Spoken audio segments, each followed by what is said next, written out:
New information about the detainees being held in the prison at Guantanamo. A member of the Obama administration now says about 35 of those men may be prosecuted either in federal court or in military commissions.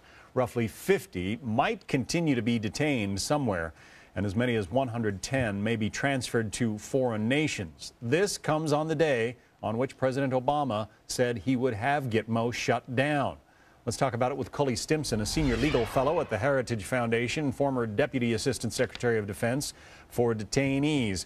Cully, the president promised he would have Gitmo closed by today. Was that naive?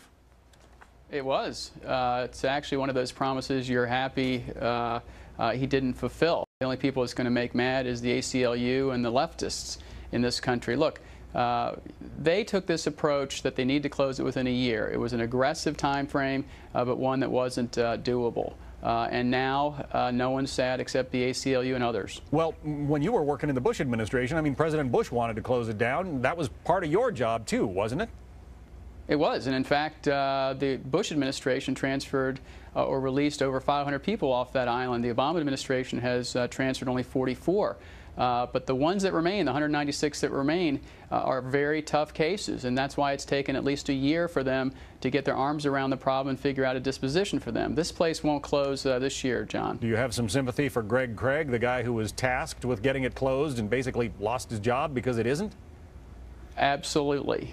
Greg Craig was run out of town simply because he tried to do exactly what the president said he wanted to do during the campaign, and it was just politically unsustainable for him to stay there. One of the reasons the Obama administration cites for wanting to close Gitmo is that it has become a rallying point for al-Qaeda and other enemies overseas. So are we to believe that there are a bunch of terrorists in Afghanistan and the Middle East sitting around saying, oh, we really hate those Americans because they didn't read us our Miranda rights before they threw us in prison?